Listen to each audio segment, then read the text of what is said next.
നമസ്കാരം സുഹൃത്തുക്കളെ, welcome to my talk show. യുദ്ധത്തിനിറങ്ങിയാൽ ശത്രുവിനെ തീർത്തിട്ട് മടങ്ങി വരിക, അല്ലാതെ തലയിൽ മുണ്ടുമിട്ടുകൊണ്ട് ചർച്ച നടത്തി ട്രംപിനെ പോലെ കോമാളിയാകരുത്. അമേരിക്ക പാലം വലിക്കുകയാണെന്ന് ഇസ്രായേലിന് മനസ്സിലായിരിക്കുന്നു. അനൗൺസ്മെന്റ് അടുത്ത് തന്നെ വരും ട്രംപിന്റെ.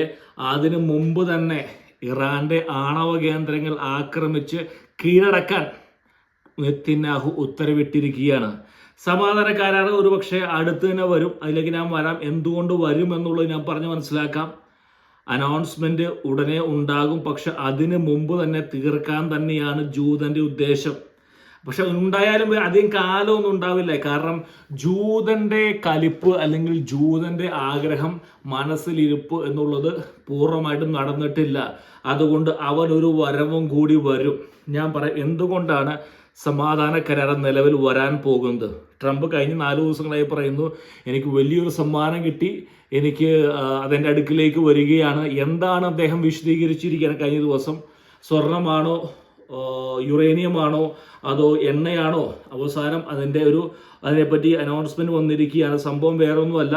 സംഭവം എന്ന് പറയുന്നത് എണ്ണയാണ്. ഏകദേശം 10ഓളം കപ്പലുകൾ, പാകിസ്ഥാന്റെ പതാക ഏന്തിയ 10ഓളം കപ്പലുകൾ ഹോർമുസ് കടലിടുക്ക് കടന്നുകൊണ്ട് ട്രംപിന്റെ അടുത്തേക്ക് വന്നിരുന്നു. അപ്പൊ ട്രംപിനോട് എന്താ പറയുന്നത്? ട്രംപ് കഴിഞ്ഞ ദിവസം നമ്മൾ പറഞ്ഞൊരു കാര്യം, ഞാൻ ചില ശക്തരായ ആളുകളുമായിട്ട് സംസാരിക്കുന്നുണ്ട് ഇറാനിൽ. അതായത് പലരും കമാൻഡർമാരാണോ നേതാക്കന്മാരാണോ ഒന്നും നമുക്ക് അറിഞ്ഞില്ല. പല ആളുകളും കൊല്ലപ്പെടുന്നു. പക്ഷെ ഒരു ലീഡർ മുന്നോട്ട് വന്നു ട്രംപിനോട്, അതായത് എനിക്ക് നിന്നോട് സംസാരിക്കണം, അല്ലെങ്കിൽ ട്രംപിനോട് സംസാരിക്കണം. ട്രംപ് തിരിച്ചൊരു ചോദ്യം ചോദിച്ചു, നീ നേതാവാണെന്ന് എനിക്ക് എങ്ങനെ അറിയാം? നിനക്ക് എത്ര ശക്തിയുണ്ട്? നിനക്ക് ഗ്രൗണ്ടിൽ എത്ര പിടിയുണ്ട്? അതായത് ഇപ്പം ഈ ഷായുടെ മകൻ എന്ന് പറയുന്നത് ശരിയാണ്, ആളുകൾക്ക് അദ്ദേഹത്തെ അറിയാം, പക്ഷെ സഹാനുഭൂതിയുണ്ട്. പക്ഷെ എന്താ പറയുക, അദ്ദേഹത്തിന് IRGCക്കുള്ളിൽ വലിയൊരു പവർ ഒന്നുമില്ല. ജനങ്ങൾക്ക് ഒരുപക്ഷെ അറിയാം, മുഖം അറിഞ്ഞാൽ പോലും അദ്ദേഹം പറഞ്ഞാൽ 100 IRGCക്കാർ പോലും വരില്ല. അപ്പൊ ട്രംപ് പറയുന്നത്, എന്നോട് സംസാരിക്കാൻ വരുന്നതിന് മുമ്പ് നീ യഥാർത്ഥ ശക്തി ഉണ്ടെങ്കിൽ, നിനക്ക് പിടിയുണ്ടെങ്കിൽ ഒന്ന് കാണിക്കുക. അതിപ്പോ ട്രംപ് പറഞ്ഞു, നിനക്ക് പിടിയുണ്ടെങ്കിൽ നീ ഒരു 10 കപ്പല് എണ്ണ നിറച്ച് എൻ്റെ അടുത്തേക്ക് അയക്ക്. അങ്ങനെ അയച്ചു കഴിഞ്ഞാൽ ഞാൻ നിനക്കൊരു അവസരം തരാം സംസാരിക്കാനായിട്ട്. അപ്പൊ ട്രംപിനോട് അവർ നിറഞ്ഞ കപ്പലുകൾ പാകിസ്ഥാന്റെ പതാക ഏന്തി അയച്ചിരിക്കുകയാണ്. ഇപ്പോഴത്തെ നിലയ്ക്ക് എന്ന് പറയുന്നത് ഏകദേശം $110 ഒരു ബാരലിന്. ഏകദേശം 10-30,000 കോടി രൂപയുടെ എണ്ണയാണ് അയച്ചിരിക്കുന്നത് ഈ 10 കപ്പലുകളിൽ. അമേരിക്കയ്ക്ക് പണമല്ല പ്രധാനം എന്ന് പറയുന്നത്. അമേരിക്ക പറയുന്നത് വെച്ചാൽ, അതായത് ഒരു ശക്തനായ നേതാവ് സംസാരിക്കാൻ വരണമെന്ന് ആഗ്രഹിക്കുന്നുണ്ടെങ്കിൽ അവന് പിടിയുണ്ടെന്ന് കാണിക്കാൻ വേണ്ടിയാണ് ഈ കപ്പൽ. ട്രംപ് എനിക്ക് വിലയേറിയ സമ്മാനം അവിടെ നിന്ന് കിട്ടിയെന്നുള്ളത്. ഇവിടെ നമ്മൾ മനസ്സിലാക്കേണ്ടത് പാകിസ്ഥാന്റെ പതാക, നമ്മുടെ ഈ ജയശങ്കർ സാർ പറഞ്ഞ നമ്മുടെ വിദേശകാര്യമന്ത്രി പറഞ്ഞ പോലെ ദലാൽ ഈ 57 രാജ്യങ്ങൾ, 57 മുസ്ലിം രാജ്യങ്ങൾ നിങ്ങളിൽ പിന്നിൽ കുത്തുന്നത് പാകിസ്ഥാനാണ്.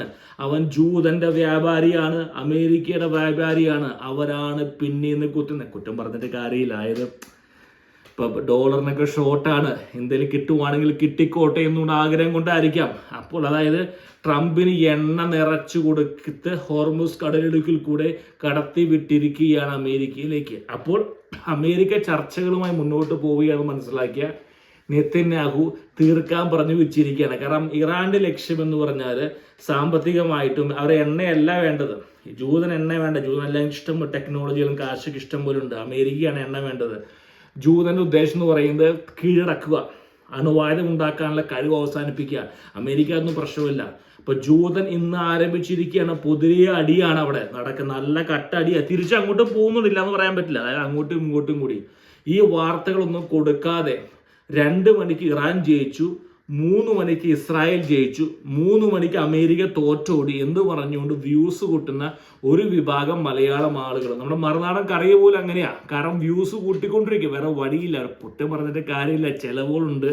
കാരണം സ്റ്റാഫിന് ശമ്പളം കൊടുക്കണം. 90% മലയാളത്തിലെ അനലിസ്റ്റുകളും, 90 വേണ്ട, ഒരു 50% അനലിസ്റ്റുകളും ചാനലിന്റെ കൊടിയുടെ കളർ നോക്കിയാണ്, അല്ലെങ്കിൽ മാനേജ്മെന്റിന്റെ കളർ നോക്കിയാണ് അഭിപ്രായം പറയുന്നത്. ഇവരെ കേട്ടുകൊണ്ട് എൻ്റെ പൊന്നു, നിങ്ങൾ ആ ഇൻസൈഡ് മലയാളം എന്ന് പറയുന്ന ചാനലുണ്ട്, നല്ല പുള്ളിയാണ്, നല്ല കുഴപ്പമില്ലാണ്ടൊക്കെ ഭംഗിയായിട്ട് അത്യാവശ്യം കാര്യങ്ങളൊക്കെ പഠിച്ചു പറഞ്ഞൊരു വ്യക്തിയാണ്. യുദ്ധത്തെപ്പറ്റി അറിയാൻ ആഗ്രഹിക്കുന്ന മലയാളികൾ ആ ചാനൽ കാണാൻ ശ്രദ്ധിക്കുക.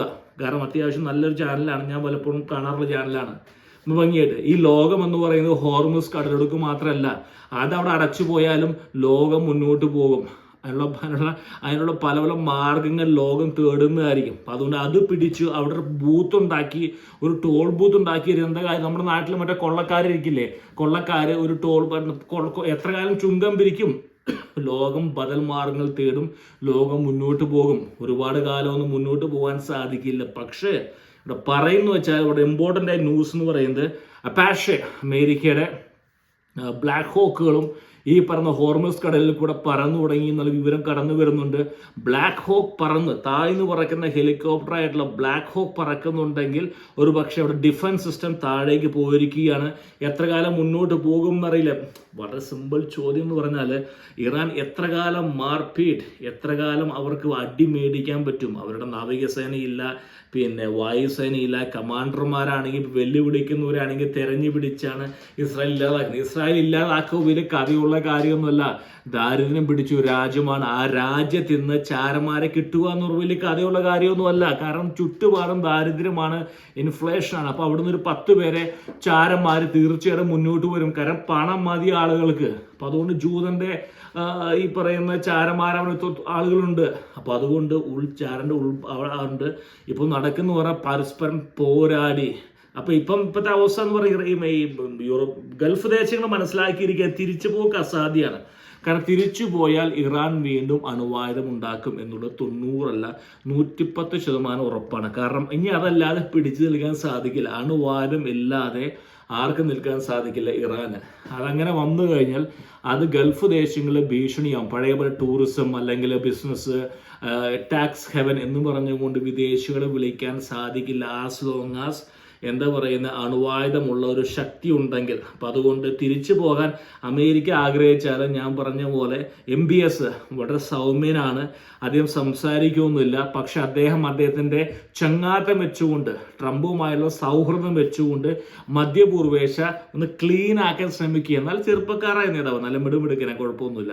സംസാരം വളരെ കുറവാണ്, പക്ഷെ നല്ല അടിപ്പണിയുണ്ട്. പുറകെ കൂടെ നല്ല പണിയാൻ മിടുക്കനാണ് എൻ്റെ അഭിപ്രായത്തിൽ. പക്ഷെ ശാന്തനാണ്, പക്ഷെ ശാന്തമാക്കാൻ ശ്രമിക്കുന്നു. അപ്പോൾ അതുകൊണ്ട് ഇനി ഇവിടുന്ന് പോയാൽ അടി കിട്ടും. തടേശ എന്ന് പറഞ്ഞ പോലെ, ഞാൻ നേരത്തെ പറഞ്ഞ പോലെ അമേരിക്കയോട് പറഞ്ഞിരിക്കുകയാണ്, ക്ലീൻ ആക്കിയിട്ട് പോയാൽ മതി. കാരണം ഈ ഒരു ക്യാൻസർ, അവരുടെ ഭാഷയിലെ ക്യാൻസർ ഉണ്ടെങ്കിൽ പഴയ പോലെ ഉയർന്നു വരിക അസാധ്യമാണ് മധ്യപൂർവേഷ്യക്ക്. അപ്പോൾ അതാണ്. പക്ഷെ എന്ത് ചെയ്താലും ജൂതൻ അടങ്ങില്ല, ഉറപ്പാണ്.